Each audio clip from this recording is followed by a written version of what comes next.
کہ یہ رسول اللہ صلی اللہ علیہ وسلم نے ان کو حصہ دیا ہے، تو حضرت ابو بکر صدیق رضی اللہ تعالیٰ نے فرمایا کہ کیا اس پر آپ کے پاس کوئی اور بھی پروف ہے؟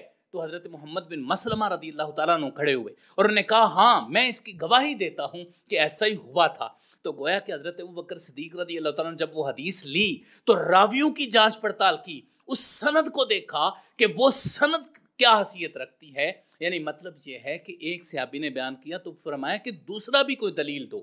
تو سند کی اہمیت کو حضرت ابوبکر، حالانکہ وہ دور ہی ایسا تھا صحابہ کرام، الصحابۃ کلہم عدول، سارے کے سارے صحابہ عادل ہیں، اس پر تو پوری امت مسلمہ کا اتفاق ہے کہ صحابہ اکرام سارے کے سارے عادل ہیں، لیکن اس کے باوجود حضرت ابوبکر صدیق رضی اللہ تعالیٰ عنہ نے ان سے پوچھا، حدیث کی تحقیق کی، سند کی تحقیق کی۔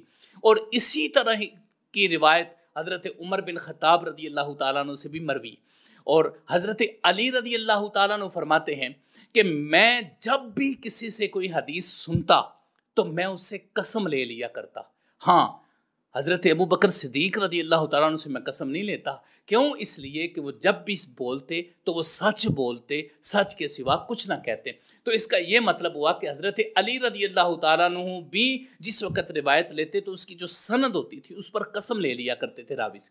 تو اس کا مطلب یہ ہے کہ صحابہ کرام بھی سند کو بہت زیادہ اہمیت دیا کرتے تھے۔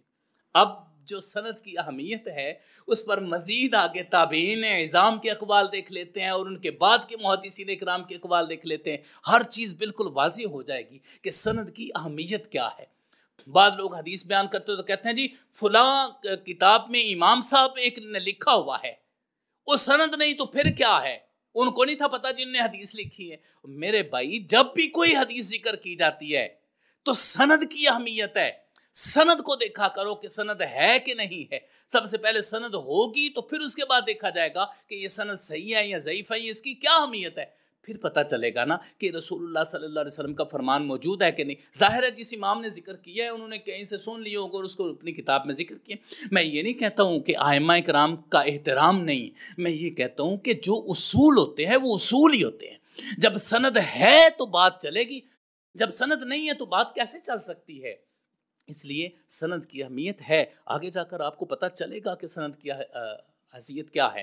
امام ابن سیرین رحمۃ اللہ تعالیٰ علیہ سند کے حوالے سے فرماتے ہیں ان ھذا العلم دین، یہ علم ایک دین ہے، یعنی سند کا جو علم ہے یہ دین ہے۔ ظاہر ہے کوئی بھی حدیث ہم نے لینی ہے تو وہ دین ہے، اس پر ہم ایمان رکھتے ہیں، اور اس میں جتنے بھی رسول اللہ صلی اللہ علیہ وسلم کے فرامین ہیں جو قرآن پاک میں نہیں ہیں، جن کی وضاحت نہیں ہے یا قرآن پاک میں نہیں ہے، تو وہ حدیث پاک کے ذریعے سے اور اس پر ہم ایمان رکھتے ہیں، تو وہ ہمارے لیے دین ہے۔ فرمایا ان ھذا العلم دین، یہ علم دین ہے۔ فانظروا عمن تاخذون دینکم، تو تم دیکھو کہ تم اپنا دین کس سے لے رہے ہو، یعنی اس سند کو چیک کر لیا کرو۔ اس کو امام مسلم نے مقدمہ میں ذکر کیا ہے۔ اس کا مطلب ہے کہ سند ایک دین کہا گیا ہے، اور پھر یہ دیکھا جائے گا کہ ہم جس سے دین لے رہے ہیں وہ لوگ کیسے ہیں، وہ سند کیسی ہے، اس چیز کو ہم دیکھیں گے۔ دوسرا امام ابن سیرین دوسری جگہ فرماتے ہیں لم یکونوا یسألون عن الاسناد، لوگ سند کے بارے میں کچھ بھی نہیں پوچھتے تھے، کبھی نہیں پوچھا کرتے تھے کہ سند کیا ہے۔ فلما وقعت الفتنہ، بس جب فتنے واقع ہوئے، قالوا سموا لنا رجالکم، پھر وہ کہنا شروع ہو گئے کہ یہ جس راوی کا تم نام لے رہے ہو نا، ہمیں اس کا تعارف کرواؤ، یہ راوی کون سا ہے، اس کی پہچان کرواؤ ہمیں۔ فَيَنظُرُ إِلَىٰ أَهْلِ السُّنَّةِ فَيُؤْخَذُ حَدِيثُهُمْ، بس جب وہ دیکھتے کہ حدیث بیان کرنے والا اہل سنت ہے تو حدیث کو لے لیتے۔ وَيَنظُرُ إِلَىٰ أَهْلِ الْبِدْعِ فَلَا يُؤْخَذُ حَدِيثُهُمْ، اور اگر دیکھتے کہ کوئی بدعتی ہے تو اس سے حدیث نہیں لیتے۔ اس بات کو امام مسلم نے اپنے مقدمہ میں ذکر کیا ہے، جو امام ابن سیرین سے۔ اس سے معلوم ہوا کہ سند کے سلسلے کی ضرورت پڑ گئی جب فتنے سامنے آنے لگے۔ تو اس کا مطلب کیا ہے؟ اس کا مطلب یہ ہے کہ پھر لوگ اپنی منمانیاں کریں گے، اپنے پاس سے حدیثیں گھاڑ لیا کریں گے، تو پھر اس طرح کے معاملات تو میرے بھائیوں پیدا ہوں گے نا۔ تو اس طرح کے معاملات سے بچنے کا واحد حل سند ہے۔ اگر سند موجود ہے تو پھر آپ سمجھ لیں کہ آپ کے پاس وہ جو بات ہے وہ اتھینٹک ہے۔ حضرت عبداللہ بن مبارک رضی اللہ تعالیٰ عنہ کیا فرماتے ہیں؟ حضرت امام ابن سیرین کے بعد حضرت عبداللہ بن مبارک رضی اللہ تعالیٰ عنہ کا جو فرمان مبارک ہے وہ یہ آپ فرماتے ہیں الاسناد من الدین، اسناد دین کا نام ہے، یعنی سند دین کا نام ہے. وَلَوْلَا الْإِسْنَادُ لَقَالَ مَنْ شَاءَ مَا شَاءَ. اگر سند نہ ہوتی تو پھر جس کا جو دل کرتا وہ کہتا، جو وہ چاہتا وہ کہتا. پھر تو ہر بندہ اٹھ کر کہتا جی یہ حدیث پاک ہے، تو پھر تو مذاق بن جاتا. میرے بھائیوں، سند کے بغیر کوئی چارہ نہیں ہے. ہمارے اسلاف نے یہ بتایا ہے کہ سند دین ہے، اور اس سند کو دین سمجھو. کیوں؟ اس لیے کہ جو حدیث ہے وہ آپ دین کے طور پر لے رہے ہیں، اور اگر سند ہی نہیں وہ صحیح ہوگی تو پھر دین آپ اپنا خراب کر بیٹھیں گے. اس بات کو بھی امام مسلم نے اپنے مقدمہ میں ذکر کیا ہے. اس کے بعد آ جاتا ہے جی حضرت سعد بن ابراہیم کا فرمان. حضرت سعد بن ابراہیم کیا فرماتے ہیں؟ آپ فرماتے ہیں لا یحدث الرسول اللہ صلی اللہ علیہ وسلم الا الثقات. فرماتے ہیں کہ رسول اللہ صلی اللہ علیہ وسلم سے صرف ثقہ راوی جو ہیں وہ بیان کرتے ہیں. یعنی مطلب یہ ہے کہ جو ثقہ راوی ہیں انہی کی حدیث قبول ہوگی، اور جو نہیں ہے ان کی نہیں ہوگی. یعنی مطلب یہ ہے کہ سند کی حیثیت ہے، اور اس سند کے مطابق رسول اللہ صلی اللہ علیہ وسلم کا فرمان مبارک جو ہے وہ قبول کیا جائے گا. یہ حیثیت ہے سند کی. تو اب اگر ایک بندہ بولے چھوڑے جی سند کو، دیکھیں فلاں کتاب میں موجود ہے، تو اس طرح کوئی بھی حدیث قابل قبول نہیں ہوگی. اس کو بھی امام مسلم نے صحیح مسلم کے مقدمہ میں بیان کیا ہے. اس کے بعد حضرت سفیان ثوری رحمۃ اللہ تعالیٰ علیہ کا قول ملاحظہ کیجئے کہ حضرت سفیان ثوری سند کی اہمیت بیان کرتے ہوئے کیا فرماتے ہیں؟ آپ فرماتے ہیں الاسناد سلاح المؤمن. فرمایا اسناد مومن کا اسلحہ ہے. اذا لم یکن معه سلاح، جب اس کے پاس اسلحہ ہی نہیں ہے، فبأي شیء یقاتل، پھر وہ کس چیز کے ساتھ لڑے گا؟ جب مومن کے پاس ہتھیار ہی نہیں ہے تو لڑے گا کیسے؟ اس کا مطلب یہ ہے کہ جب کوئی بھی حدیث بیان کرنی ہو تو اس کے لیے سند ضروری ہے. اگر سند ہی نہیں ہے تو حدیث پر ایمان کیسے رکھ سکتا ہے؟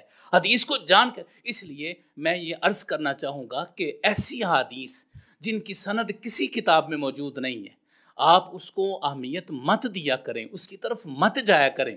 ہاں، ایسی کوئی روایت آپ کو اگر ملتی ہے جس کی سند نہیں ہے لیکن باقی حدیث سے اس کو سپورٹ مل رہی ہے اور وہ الفاظ باقی حدیث میں موجود ہے، تو پھر آپ کہہ سکتے ہیں کہ اس سند کے ذریعے سے یہ حدیث قابل قبول ہے. تو میں یہ عرض کرنا چاہوں گا کہ سند کے بغیر کوئی چیز قابل قبول نہیں ہوتی. یہ اس کی اہمیت ہے، ورنہ پھر دشمنان اسلام وار کریں گے اسلام پر.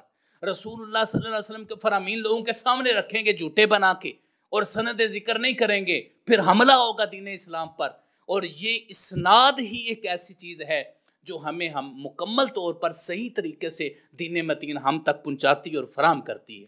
امام شعبہ بن الحجاج جن کو امیر المومنین فی الحدیث کہا جاتا ہے، وہ حدیث کی سند کے بارے میں کیا فرماتے ہیں؟ فرماتے ہیں انما یعلم صحت الحدیث بصحت الاسناد.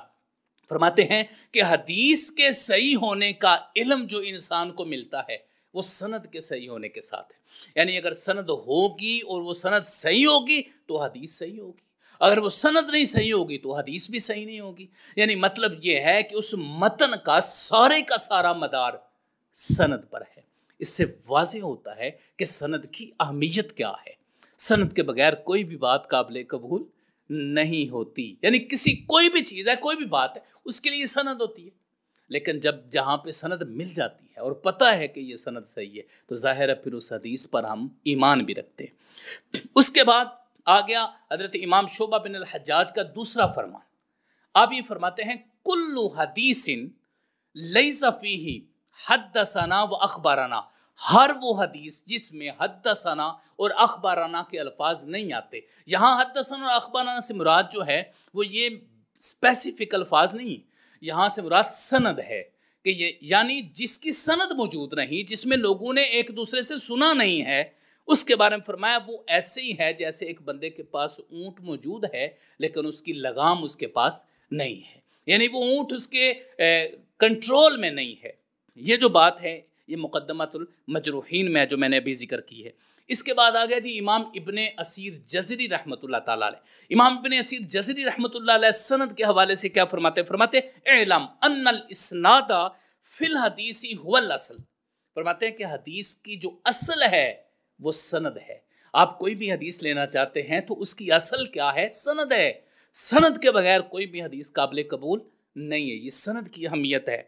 پھر فرمایا وعلیہ الاعتماد، اور اسی پر ہی اعتماد کیا جائے گا، یعنی جس حدیث کی سند موجود ہوگی اس پر اعتماد کیا۔ یہاں امام شافعی رحمۃ اللہ علیہ کے آخر میں ایک قول آپ کے سامنے رکھنا چاہتا ہوں، انہوں نے کیا فرمایا، مثل الذی یطلب الحدیث بلا اسناد، وہ شخص جو بغیر سند کے حدیث کو لیتا ہے وہ ایسے ہی جیسے رات کی تاریکی میں ہے، یعنی جس کو پتہ ہی نہیں ہے کہ میں نے کس رستے پر جانا ہے اور کس منزل تک میں نے پہنچنا ہے۔ اب یہاں پر میں ایک بات آپ کے سامنے عرض کرنا چاہتا ہوں کہ کوئی بھی بات اس کے لیے سند کا ہونا ضروری ہے، ہمیں اس پر بالکل بحث نہیں کرنی چاہیے۔ باقی رہی بات سند، تو یہ سند اللہ رب العزت کا بڑا فضل و احسان ہے۔ دنیا کا کوئی مذہب، چاہے وہ ہندو مت ہے، بدھ مت ہے، جین مت ہے، تو مت ہے، چاہے وہ کنفیوشنزم ہے، کوئی بھی مذہب ہے دنیا کا، کوئی بھی مذہب ہے، اس مذہب میں سند نہیں پائی جاتی۔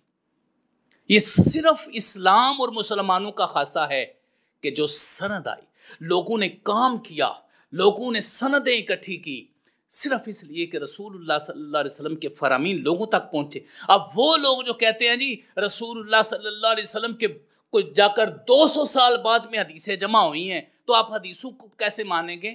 ان کو میں یہ بتانا چاہتا ہوں کہ سب سے پہلی بات تو یہ ہے کہ رسول اللہ صلی اللہ علیہ وسلم کے 200 سال بعد حدیثیں جمع ہونا نہیں شروع ہوئی، عہد رسالت میں ہی حدیثیں لکھنا شروع ہو گئے تھے، اور صحابہ و تابعین لکھتے رہے ہیں۔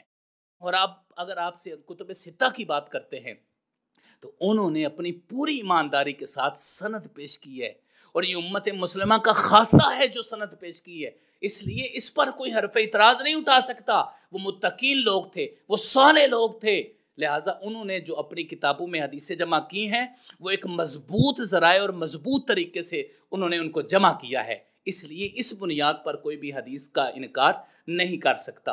تو اس سارے بیان میں آج ہم نے یہ سمجھا کہ سند کی اہمیت کیا ہے، قرآن کریم، حدیث مبارکہ، صحابہ اکرام کے عمل اور تابعین اور محدثین اکرام کے اقوال سے ہم نے یہ سمجھا کہ سند کے بغیر کوئی چارہ نہیں ہے۔ سند دین ہے، کیوں؟ اس لیے کہ حدیث دین ہے، اور حدیث کی جو اصل بنیاد ہے وہ سند پر ہے، سند کو دیکھ کر ہم اس حدیث کو لیتے ہیں۔ اللہ رب العزت کی بارگاہ میں دعا ہے اللہ ہمیں سند کا علم بھی عطا فرمائے اور سند کے ذریعے سے اصل دین کو سمجھنے کی توفیق عطا فرمائے، آمین یا رب العالمین۔ وصلی اللہ علی حبیبی سیدنا محمد و آلہ وصحبہ اجمعین۔